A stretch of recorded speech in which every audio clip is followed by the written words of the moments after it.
I am Rig, son of the High King Hargurorf, and this is my saga. It all began one fateful day. My father had gathered all his jarls to make an announcement of the utmost importance. We were to embark for the wondrous lands of Northgard. Riches, conquest, and glory awaited us on this mysterious new continent. But the Norns had other plans for us. Dozens of armed men suddenly poured into the hall and put an abrupt end to our ambitions and to our lives.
Awaited sequel to an unpolished and heavily flawed masterpiece. The first game has outdated graphics, unrefined open-world design, and mostly mundane quests. Yet, many people like myself tried it just a year ago and fell in love. testing the many different vocations, taking on the UR Dragon, and the many dangers in the Everfall. Inevitably, heading over to Bitterblack Isle to endlessly grind Daemon for that top tier loot. Even with the game being so flawed, it always pulled you back in with that combat, because at the end of the day, fighting big monsters in creative ways never gets old. Does Dragon's Dogma 2 live up to the first game? Does it improve on the combat, quests, and world design? Is it a good sequel? Well, I have officially put in over 100 hours, fully leveling every vocation, scouring the entire endgame for gear and new opponents to fight, and here is what I think.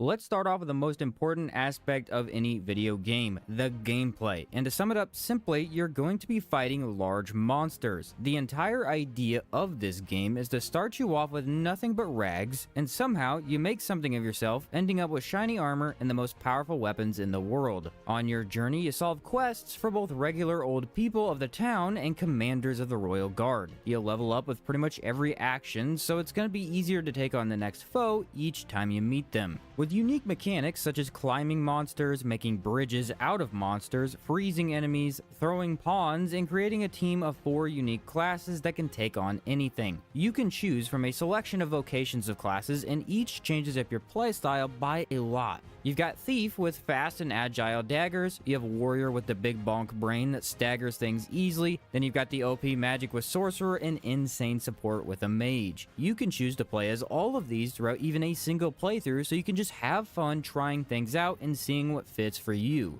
Then your pawns also get a variety of vocations. All of the pawns get less options as they can't be the more flashy mixed vocations, those being Mystic Spearhand, Trickster, Warfarer, and Magic Archer. Now, you get one main pawn who sort of acts as a secondary character for you. You're going to level her, choose her gear and vocation, but an AI is going to play for her. Then you can opt to bring along 2 other pawns people on the server have made. If you've got friends with the game, you can actually select their pawns and thus play indirect co-op in a single-player game. And this gets real fun with, say, you as a warrior for damage, having a mage pawn to be the ultimate support, and then bring along a sorcerer and archer to round out your team. The goal is to take down the biggest monster you can with the perfect team composition, which means this game offers unlimited playtime because you can always switch pawns, equipment, and skills to make any encounter something brand new. And well, the gameplay is perfect. There's an endless amount of fun to be had because, like I mentioned earlier, enemy encounters are wildly different. The environment itself might change how you deal with the same opponent. It being nighttime might actually bring to life new enemies altogether, and you can even abuse the brine in the water to swallow griffins for free. The endless lust for the next big monster fight makes this game an absolute blast start to finish. Plus, this game actually lets you get to be a powerhouse. There's no balance in this game. You can straight up be overpowered with anything you want because it's fun to deal all of a dragon's health in a single attack.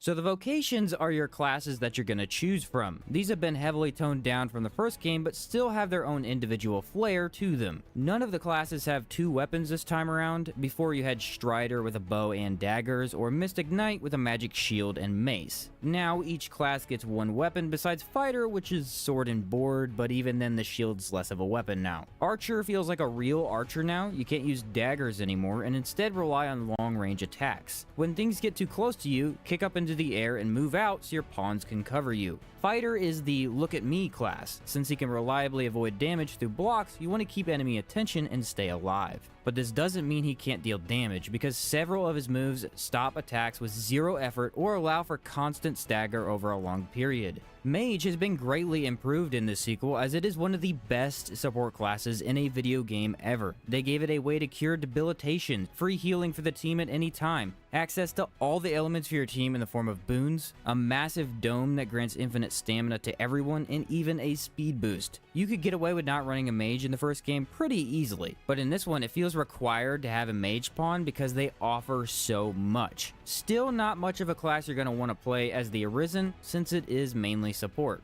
Thief is the Strider and Assassin classes from the first game, but this time no bow, so now you need to rely on quick attacks and dodges to get in and out of danger quickly. Mystic Spearhand is the closest thing we have to Mystic Knight from the first game, although there is definitely no replacing that awesome class. This is the new mixed vocation that fits very well. Super flashy moves with a twin blade that has you moving quickly, and honestly doing some pretty cool stuff with his skills. Magic Archer is Magic Archer from before, but no daggers, and sadly they gave it no way to avoid damage at all. You do output very high damage from far away, making the class an absolute powerhouse, but it's more of a glass cannon, so you're gonna need a good team, otherwise you'll get hurt often. Sorcerer is Sorcerer, the most absurd magic attacks you've ever seen that make every encounter trivial. Meteors, earthquakes, tornadoes, I think you get the idea. It's what a sorcerer who spends all his time studying ancient tomes should be. Trickster, who's the pure support class with no way to deal damage. This will force you to buff your pawns, distract the enemy, and think tactfully for the win. It is very strong potentially, but sadly it is the most boring class in the game. You have absolutely no way to deal any damage, so it just isn't as fun as anything else. Cool idea, but it could have been so much more, and the fact that we get this and not Mystic Knight is a travesty. Warrior, who got the biggest upgrade from the first game. This guy was really tough because he had less than every other class. But in this sequel, he's arguably one of the best classes, nearly immune to damage and stagger while taking out huge health bars in a single hit. Some of the highest stagger potential you're gonna get, all while easily hitting enemy weak points and feeling like a beast while doing it. And then there is the Warfarer, which is the jack of all trades. He gets the best augment in the game, as well as a skill to swap to any weapon in an instant. So you can play all of your favorite vocations at the same time, pretty much. Really cool idea, and I'd say properly balanced too, since you can't use all of the skills at once. All of these vocations get 4 total skill slots, which we got 6 in the first game. It's just a different design choice that they went with. If you want to use something different, you can always switch at town or buy a campsite, so it doesn't really hinder you at all. A new mechanic added into this game was the introduction of master skills. Basically, there's one NPC out in the world somewhere who's mastered a vocation. If you prove your worth to them, they'll grant you a scroll that teaches you a master skill from your class. For example, if you find a little girl in the woods early on in the game, you can hand her 5 grimoires. She gives you a sorcerer skill. Her grandma gives you a mage skill, and her dad can give you the other sorcerer skill if you give him the same grimoires. All classes have a master skill, with some like the thief and sorcerer getting 2, because they're cool, I guess. And the only distinction between these and regular skills is that the Warfarer class can't use them. So if you want to be jack of all trades, you can't be a master of any of them. But this system's actually a great addition to the game. You're rewarded heavily for interacting with people around the world and assisting them with their dilemmas. It's completely optional and very much not required to beat the game. But do so and you do get the best skills in the game, by far. The one for Thief literally makes you unkillable, so these are very much worth your time to go and get. And what's really cool is that pawns can use these as well, meaning you're going to need to get several if not all of the master skills in order to have them when either of you need them. An excellent mechanic added into the game because being rewarded for your efforts is a huge incentive to play a video game in the first place. The open world is by far one of the biggest improvements from the first game. In the first one, you have grassy hillside or misty forest, and you never ever needed to go to the forest at all, really meaning everything was grass or more grass. Well, now you've got a large forest area, a desert, this short volcanic area, and mountains everywhere. Heck, the misty area even made a return, although now it's kind of a land of the dead type of thing. You start out in the grassy forest where goblins roam free and bandits try to pick your pocket. You move up into the elven territory, which is more dense and maze-like, fighting ogres and such. You can make your way up to a battleground area with this crumbling castle, finding a sphinx who offers riddles, which is sort of the most mountainous area in the game. Directly under this is, well, essentially a hole in the earth. Surrounded by mountains, it's impossible to navigate and filled with the dead. Liches, skeletons, wisps, and the actual undead are everywhere, and as far as I know, there's never any reason to come here. Just pure exploration. Moving on into the massive desert, things get very interesting, because here you're going to need to explore thoroughly as to not miss caves hiding, say, a Medusa, mini Garm that are known as wargs in this game, chomping on some lost dogs, and surprise, there are a few dragons lurking around. My favorite idea here was the system of ropes that you can travel on. You hop in a small wooden platform and start turning the wheel. It's going to take you to like a central hub where you can then get on another platform to travel in several different directions, letting you skip all of the dangerous forks and curves that the normal road down below has. Doesn't even need to be used really, but offers more to the world design for sure. After scraping your way through a dangerous cavern, you come out on the other side to a volcanic region, and I'm telling you, this world is incredibly dense. Sometimes you might be begging to stop fighting things because around every corner is just more and more. This world is far more interesting to explore than the first, and the more you get to know the landscape, the faster you can find bigger and more interesting monsters to fight.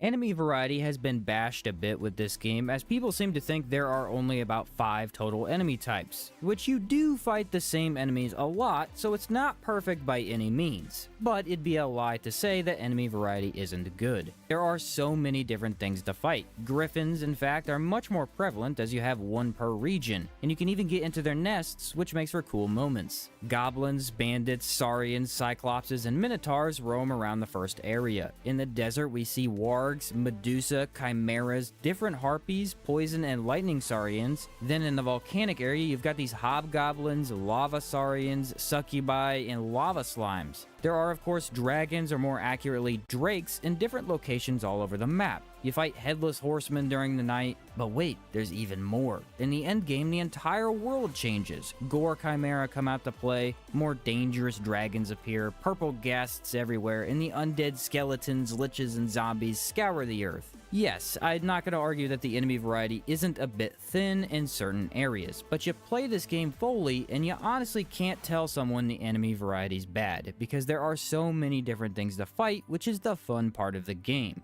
Now, they did exclude Hydras and the floating eyes for some reason, cool enemies just not in this sequel, but again, it's not the same game, so no reason to really expect everything to be the same. And another issue people always bring up is reskins, because goblins and saurians are quote-unquote reskinned multiple times in this game. And while this is true, you've got like small green goblins, red goblins, skinny axe-wielding goblins, then there's the lava, water, rock, poison, and lightning saurians. You begin to go, oh boy, this again. But at the same time, each enemy behaves differently, has different attacks, and different weaknesses. So finding the one cave with electric saurians in it was still pretty cool because they weren't at all the same enemy as the regular ones earlier on in the game. Or you might have the slimes that can be instantly exploded with fire, then becoming lava slimes later on. Enemy variety's definitely not this game's biggest strength, but it does still have a lot to offer. If you're getting bored fighting the same stuff, go find different stuff. They're out there, trust me. Another new mechanic in this sequel is the introduction of the Dragon's Plague. What happens is your pawns can be affected by this dragon disease, either through fighting dragons or contracting it from other pawns. Your followers start to become more agitated and less agreeable with you as the disease progresses. Eventually, they're going to disagree with your commands altogether and have red glowing eyes. If you happen to sleep in a town with one of these pawns in your party, they turn into a dragon in the middle of the night and kill every NPC in that town. Does not matter how many pawns you have, doesn't matter how many NPCs there are or what town you're in. Don't catch this in time and every NPC will die. Now, there are ways to fix this, which is by sleeping 10 days most of the time. NPCs are going to respawn to take over shops and wander the cities. However, essential NPCs, such as main quest givers, do not respawn. You're forced to use a wake stone to revive them or miss out on that quest. Ultimately, this mechanic isn't all that bad, and you can fix your mistake if you need to. Also, the very end of the story after Endgame explains this phenomenon some more, which does help to give it a place in the game. But I think it's kind of a big missed opportunity. So the ideal way to avoid this is just to never sleep in town. Yeah, you're gonna sleep in camps instead and never worry about it. Or if you really have to sleep in town, you're gonna kill all of your pawns by throwing them into the water and sleep before resummoning them. What it does is slow down the gameplay for no real reason, and it's tedious. Plus, this could have been so much more. Imagine if this still happened, but when your pawn transforms, you have to fight them. Manage to defeat the dragified pawn, and you're rewarded with some Wormfire crystals, and no one in the town dies. Fail, and then the whole town suffers. That would have consequences for your actions instead of, oh crap, I forgot to kill my pawns, now I'm a bit doomed. Dragon's Plague I think is fine story-wise, but gameplay-wise it's a hindrance which just is there to hurt your progression. So this new world also has a pretty significant mechanic that completely transforms it into something else from the first. When you take damage, some of your health disappears for good, giving you some white health which can be healed and the rest cannot. Stay out in combat too long and eventually your items and mages cannot heal you past a certain point. This was kind of in the first game, as mages could only heal up to your white health, I believe, but potions would cure everything else. So what seemed like the ideal way to play, or what I did usually, is stock up on 80 Hearthspud potions, and now you've got infinite health and stamina for the rest of the game. Well, it's not really a balanced or good mechanic, so they tried to get rid of it. Instead, now you have to eventually stop combat and rest before the next engagement. And thankfully, they put campfires all over the world. At these essentially checkpoints, you can stop and get a bite to eat, which offers significant buffs to you for the next day, having this fun cooking animation, and then head to bed. In the morning or nighttime, whichever you choose to wake up at, you have full health back. To do this, you're going to require a camp set, which weighs a lot. Pawns are still glorified backpacks, thankfully, and so make them hold these always. Additionally, you may want a backup campsite because enemies can invade you during your rest. More advanced tents can prevent this or even be given back to you still, but the basic ones are going to break when this happens. And this entire mechanic turns Dragon's Dogma 2 into more of a, say, D&D experience. You and your party go out on adventures, completing quests and fighting dragons, eventually reaching a point where you're out of hit points and need to regain your strength. Talk around the campfire for a bit, rest, and then continue on. I actually really hated the health mechanic at first, but the entire campfire part really fits well and gets rid of the take infinite potions into combat problem that the first game had. Oh, and all of the unlocked skills can be changed at these campsites, letting you change your setup if you happen to know your next opponent doesn't work well with your current skills. Hence why they decreased the skill amount, I would assume. Now it's time to talk about the quests. And while I love this game and think a lot of the aspects are a 10 out of 10, sadly, the quest design, with that in mind, gets a 0 out of 10. I've never ever seen such outdated and terrible quest design in my life. This is actually worse than the first game by a long shot. Every single quest in this game is either a fetch quest or an escort. Every single one. Both of which take forever and are really boring to complete. Plus, the game is constantly sending you in the general direction of your objective but never actually showing you the exact location, making things incredibly frustrating at times. The real problem is that all these quests have you talk to an NPC, do something, and then come back. But before you can get the next quest step, they need time to do something for that quest. So what seems like the ideal way to play this game is to sleep a full day after every single quest step. NPCs are constantly wanting you to talk to them, teleport across the entire world, complete something, and teleport back.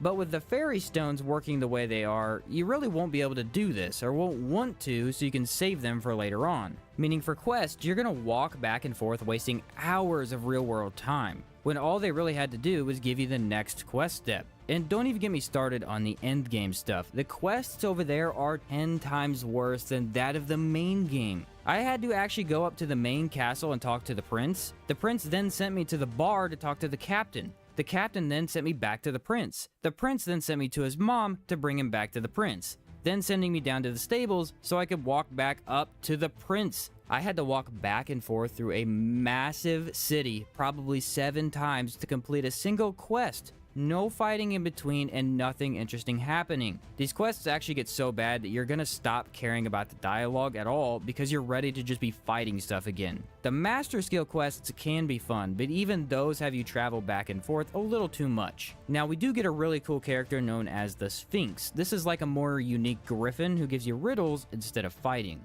I love this character and really enjoyed the idea. Problem is, even this was just more fetch quests. You've got to teleport to and from her location in between all 5 steps, and then do it all over again once she moves to another location. At least these ones were unique and offered cool rewards, but it turned a really cool experience into a massive chore that I had to stare at a guide for. I really hate to say it, but for a lot of people, the quests will actually ruin this game for you. There are a few that are cool, like using a cat mask to sneak through the border gate or copying a special jewel so 2 merchants can each have one. But then someone's gonna ask you to escort them around the map for the 80th time and you start losing your mind.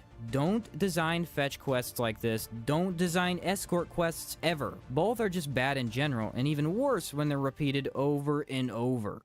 As for the story, I actually really liked this one. The first game had a great story overall, although it was lost by most people as it was not well explained hardly at all. It was just really confusing. This one, however, is very simple. The Arisen can control pawns. Other greedy people want this ability, as that would obviously be very useful. So they use these dark red crystals taken from the dead souls of past Arisens and try to summon a dragon to change the world. It all goes wrong, and you try to get your heart back. Super easy to follow and gives you something to snap back to in between all the other activities. What a lot of people missed is that at the end of the story, it's not actually the end. Once you get to the end game, you need to use God's Bane in yourself while riding the dragon for a secret end game. And there you're gonna get the actual story. Like, they explain everything. Dragon's Plague, the brine being overpowered, swallowing even dragons, your connection to the world, and how it's all a cycle. And there seems to be an actual happy ending, which is really cool. This is the kind of game that seems very shallow story-wise, but it's probably because you missed the actual ending. I know I did the first time around, as it's really easy to miss and just go straight to NG+ by accident instead of the actual end game.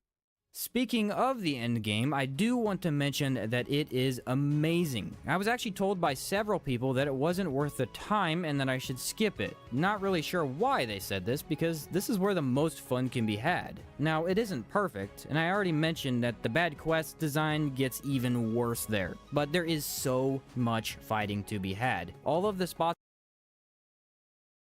in the map that had water now don't. Your job is to explore every inch of these newly uncovered areas. There you're going to find new enemies, much tougher dragons, many more night creature enemies, making the Headless Horseman way more common, and even special loot. Yes, there are hidden chests all over the new areas that grant the strongest armor in the game, and all you do is fight stuff, which is absurdly fun. Now, this unfortunately comes with 2 different problems. Number 1, your time here is limited, because you need to destroy the 3 laser beams quickly, or I guess the world gets taken over. But even once that threat is cleared, you can't stay here forever because campsites no longer work. The mechanic that lets you restore all of your health, yeah, that doesn't work anymore. So after you use up your 10 days at the inn, you're just kind of screwed. Either use wake stones to revive, apparently switch classes to get your health back, or simply move on. It's almost as if they don't want you to be in endgame very long. But that's kind of weird because endgame's supposed to be the, oh, just go fight big monsters. Explore all the new stuff and then get out of there, I guess. I actually do think this was better than the Everfall from the first game, because while that was kind of awesome, there was way too many wasted doors that didn't have bosses. It should have just been all boss doors over and over, since that was the fun part. This here is actually just boss fight after boss fight at times, and with some good loot to get as well. Overall, the end game has some very questionable decisions, but still offers a lot to the player with some pretty cool and unique battles for the story as well. So there are also some other things I wanted to talk about here but didn't really have a category for. My number 1 complaint is that they screwed up the stamina system in this game big time. Stamina actually drains slower when you're going uphill, which is really annoying, and it comes back slower when you're going uphill as well. And for some reason, the biggest complaint in the first game, which was not having unlimited stamina when just running around the world, they didn't change this.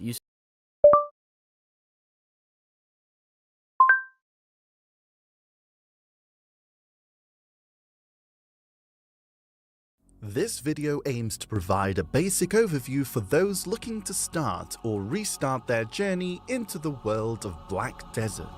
The first thing you will notice is the list of servers. Choosing a server isn't permanent. You can freely swap between them with a 5-minute cooldown. Now it's time to create your character, and we suggest you make a season character. A season character will give you access to the season server, speeding up your progression. Black Desert offers you a total of 29 playable classes. with our recent addition, Deadeye. Most classes have access to 2 specializations, all except Shy, Archer, Scholar, and Deadeye, as they have their own unique progression paths. Take your time and enjoy the limitless possibilities of the Character Creator tool. Once you are happy with your character and have chosen your name, it's time to jump in game. Once you complete the tutorial, you will be met with these 3 options on where to start your journey. We strongly advise selecting this option, the Ancient Stone Chamber. Black Desert offers an abundance of ways for you to customize the way you play. Here you can edit your UI to enhance your gameplay experience or even make it more streamlined. Black Desert also includes many ways for you to stay up to date on what your fellow adventurers are up to in the game through notifications. You can fine-tune this to suit your needs, removing or adding options you wish to see. After completing the tutorial, you will wake up losing your memories. You will then be ready to start your adventure. As previously mentioned, the Season server allows adventurers to boost their progression in leveling and gearing. It uses a unique gearing system, which will prepare you for once you graduate. The new Season server, Dream, launched with the release of Deadeye. To graduate from the Season server, you must follow and complete the Season Pass.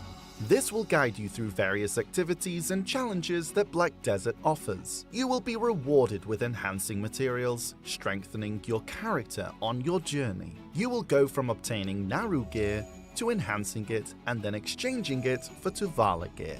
Soon after, you will be strong and experienced enough to graduate. The season aims to improve the way you progress once the season is over. Try to find a guild as soon as you can. Not only will your guildmates be a great source of information, but guilds also provide access to unique buffs and many different PvE and PvP contents. So, you have created your season character, leveled it up, enhanced your gear, and completed the Season Pass. Where do you go from here?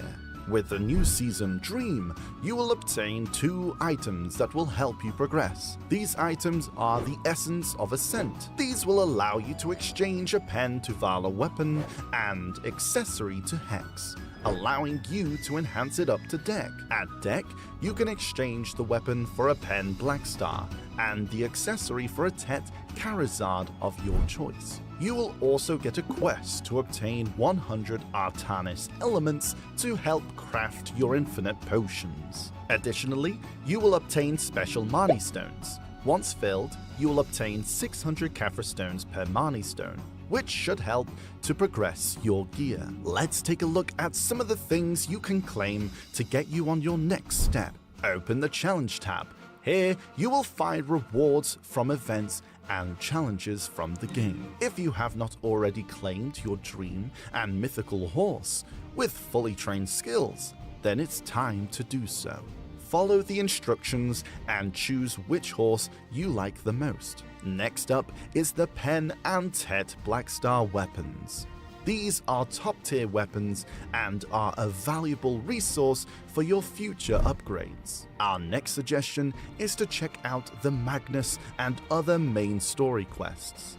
These will unlock various tools, content, and items that will help you to progress. From the Magnus, you can obtain access to the Magnus network, traveling to different destinations through the use of wells. You will also get a new skill for all your characters, a pen boss piece, and the ability to access each storage space from any city. Gearing up in Black Desert can be daunting, especially when you aren't so sure what to do next. Gearing in Black Desert generally allows you to progress from gear you already have. Let's take a look at a simplified diagram. After graduating from Season, you can exchange your Pen to Vala gear for Tet Boss gear. Here, you can either progress with Jatina for guaranteed Pen Boss gear, purchase it on the Central Marketplace, or enhance it yourself. With the addition of Essence of Ascent, you will be able to enhance one weapon to deck and exchange it for a Pen Blackstar. You'll also claim a pen black star and a tep black star from the challenge tab, as I mentioned before. From here, you will want to enhance your boss armors with Caphras stones. You will need to level each of these pieces to Caphras level 10 to move on to the next step. Obtaining the corresponding flame for each boss armor will allow you to convert your boss gear into Slumbering Origin armor piece. This is the highest grade you can currently obtain. For your weapons, there are a few ways to reach the fabled Sovereign weapon. Option 1. Combine 2 pen black stars. Option 2. Combine a pen black star with a flame of the primordial. Option 3. Combine a pen black star with a pen boss weapon with Caphras level 20 and a gem of twilight. Accessories are a little different with the addition of Charizard. Let's take a look at the potential avenue you could take. Starting with Pen to Valor accessories, you will be able to convert one of them to Hex. You will then enhance this accessory to Deck, then convert it to a Tet Charizard. In addition, you can move towards Pen Capotia accessories, as you will obtain these by completing various challenges and content in the game. During or after you have obtained the Pen Capotia, make your way to Jatina to start working on your guaranteed pen accessories that you can always convert to Essences of Dawn later down the line. Once complete, you can start to work on your Charizard accessories. We have a separate video going over them in more detail. There are typically 3 main branches that you can explore in terms of content in Black Desert: PvE, PvP, life skills. However, other content might be more interesting for you, such as questing, music, and more. For PvE, we have 2 categories: solo content such as open world monster hunting grounds, the Pit of the Undying, and Black Shrine Solo. And for the group content, we have open world monster hunting grounds as well, guild bosses, the dungeon Ataraxian, as well as party mode Black Shrine. For PvP, there is a variety of things you can jump into. Some of the content has various caps, allowing you to jump into it earlier. For solo content, by this we mean content that you either queue in or join alone without a party. We have Arsha, Anonymous Arsha, or Season Arsha, Red Battlefield, Ranked or Practice Mode, Arena of Solare. For group content, we have the Node Wars, Conquest Wars, Party Arena of Solare, Guild League, and War of the Roses. For life skills, some are more active than others. Some of these life skills flow into one another, allowing you to create buff consumables or even increase your profits. Active life skills include gathering, hunting, trading, currently for trade crates and fishing, sailing. Passive life skill type content requires less activity than the previously mentioned, and some of them require materials to get things started. Fishing, cooking, alchemy, processing, training, farming, bartering, worker node system. There is a whole bunch of content to explore in Black Desert, and honestly, the best thing to do is try out what looks fun. Our last suggestion would be to seek out our amazing partners. They have poured thousands of hours into this game, and their knowledge is unparalleled. If not for knowledge, then check them out for fun or to join a community. But at the end of the day, play Black Desert how you'd like. It is a game, after all.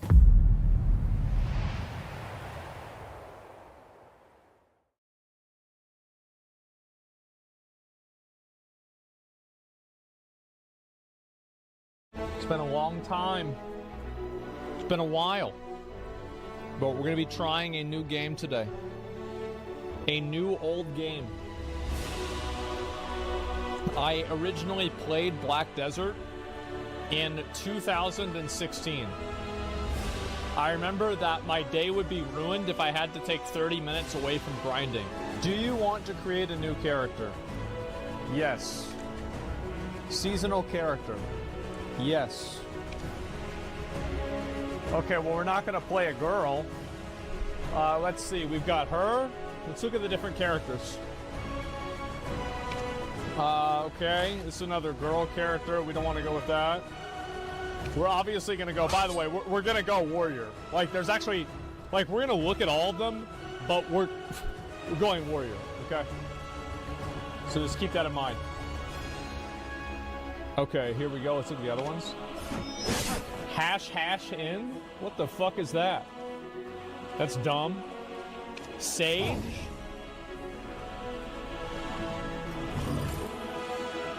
Alright, that's kind of cool. Oh, she's hot. Okay, that's good. Oh. Wow. Oh my god. Jesus. Wow. Okay, maybe we should, yeah, we should play Guardian instead.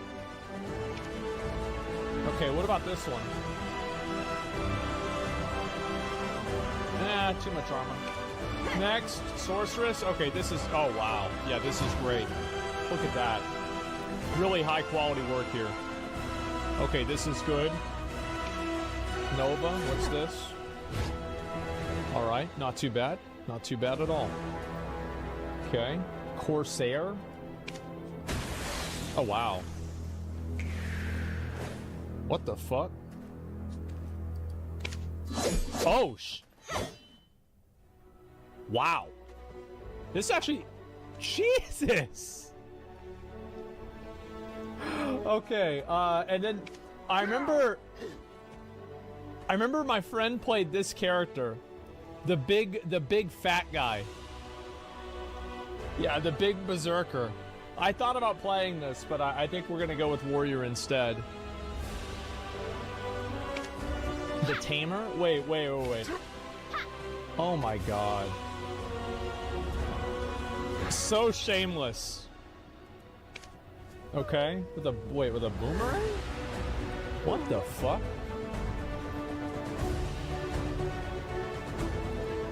Next. I'm not gonna play this. I'm like 11 years old.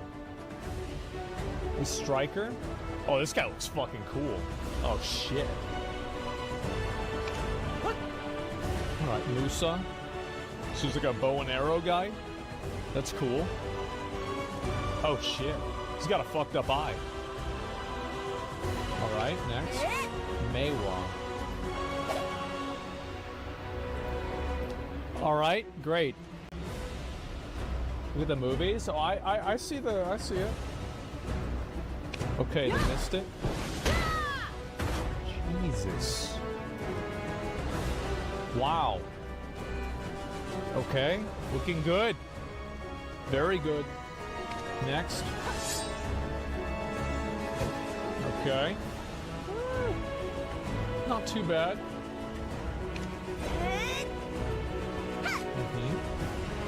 And there's even more too. The ninja. There's a Dark Knight, but it's a girl? What the fuck? Yo, what? It's a girl? What the bro? So hot, she's alright. A wizard? Okay, I remember they had these in the base game. I remember wizard, because that stupid hat. Yeah. Archer? I wonder what he does. I bet he shoots arrows. Okay, what about this? The witch? Is witch just basically the female wizard? Yeah, by the way, 100% Guardian is the hottest. Like, it's not even remotely close.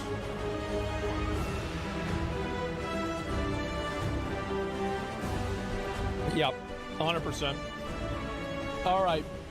Obviously, what we're going to go with, you know it, I know it, everybody knows it. We're going to go with a warrior.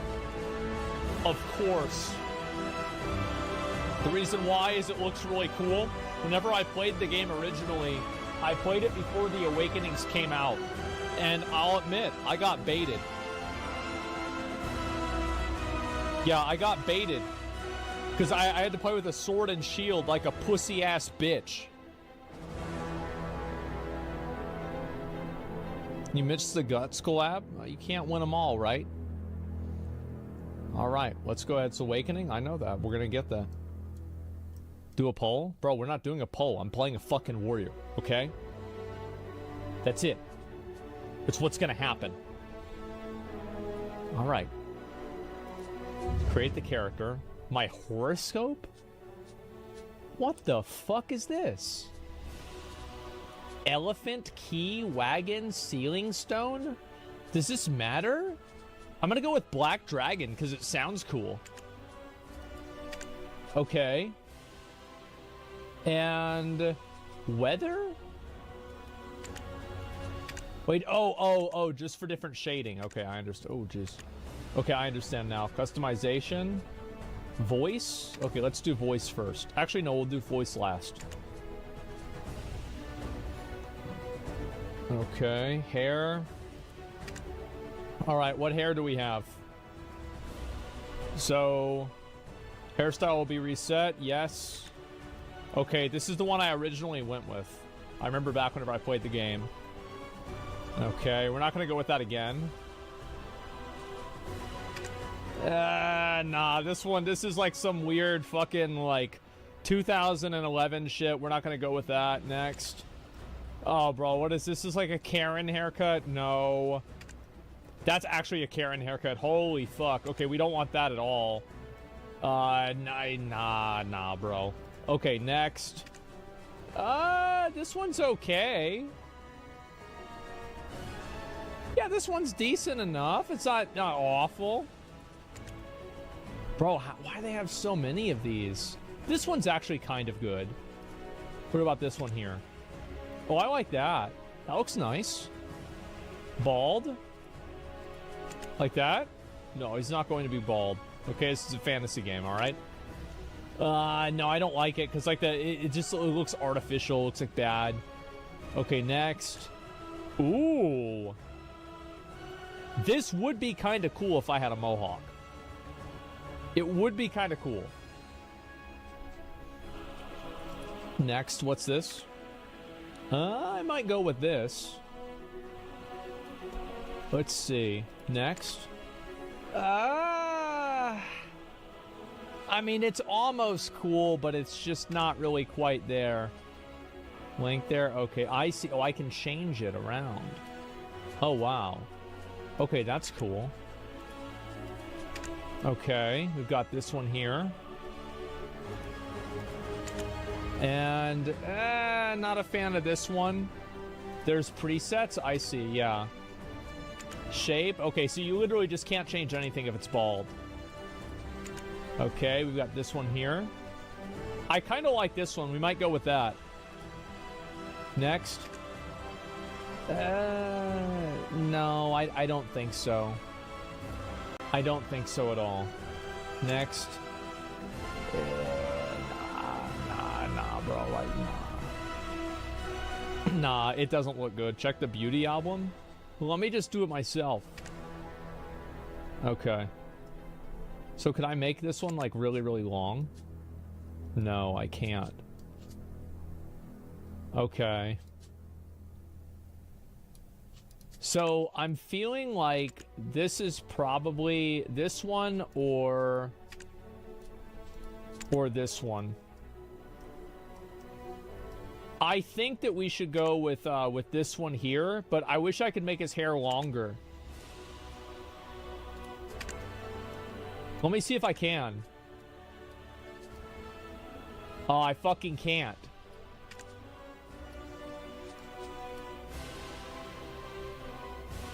He needs a beard?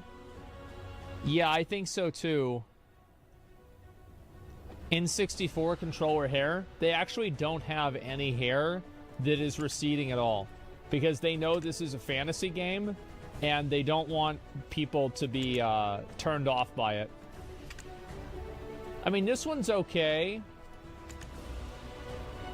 I just feel like a lot of these are like, this is a fucking girl's... Let me see if I can change this one around a bit.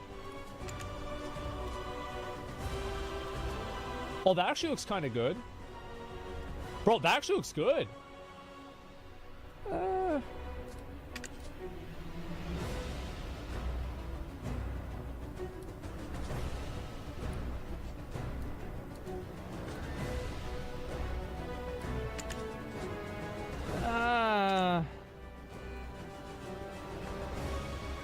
Yeah, I just like it's almost okay, but it's just not really quite there. Okay, I think we're probably just gonna end up going with this one here. Like, it's either this one or this one. And I think this one, let me see if I can change this one around. Oh, that looks way better. Bro, that looks 1,000 fucking times better. Okay. Yeah, that's way fucking better. Okay, that's good. And this doesn't really matter. Who gives a fuck about this? Okay, color. I guess we'll go with brown hair. Let me see. Can I move it down? Okay. Brown hair.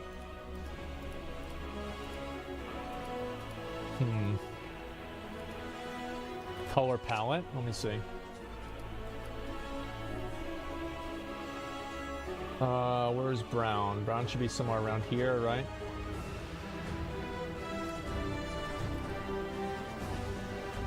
Maybe I'll just give him like a emo Anduin. Bro, it's not emo Anduin. Chill out.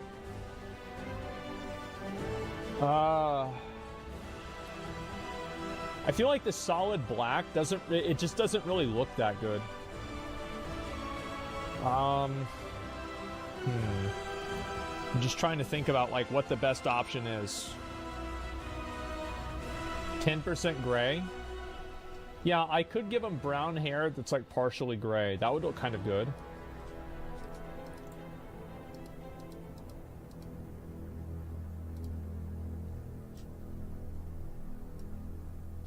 Okay, yeah, we'll go with that. And then how do I change?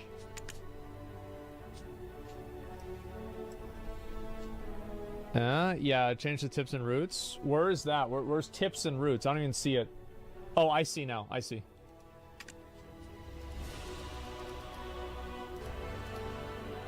Okay. Okay, that's a lot better. Die. Okay, good. Area. Okay, yeah, that looks a bit better too.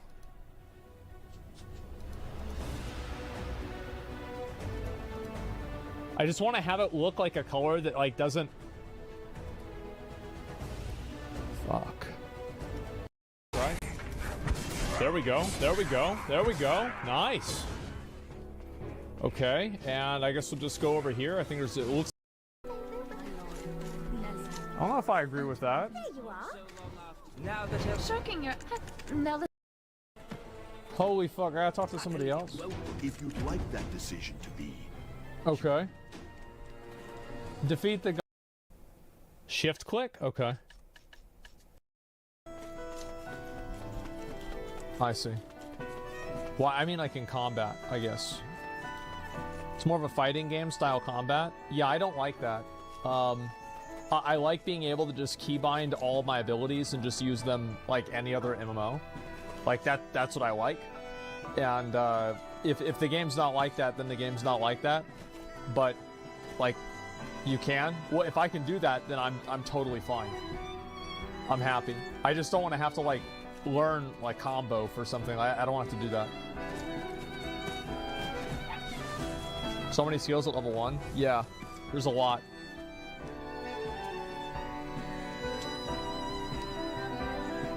Some abilities you can move to action bar? Yeah. Can't keybind every skill, just most of them? Yeah, I mean, if I can keybind like all of them except for like 1 or 2, I don't think it's really a big deal, right? Because I can just learn the remaining 3. I just don't want to have to keybind, like learn everything. Yeah, I'm not sure. You can. There's some annoying ass combos you can put on the hotbar. Most abilities just become second nature without realizing it. Yeah, I mean, I'll try it out. I mean, it's day 1 playing the game, so like it's like it's common sense. Like I'm not gonna be fucking like really good at doing the. No, I fully understand that. Yeah, the awakening stuff is badass. It'll just take time to get over there.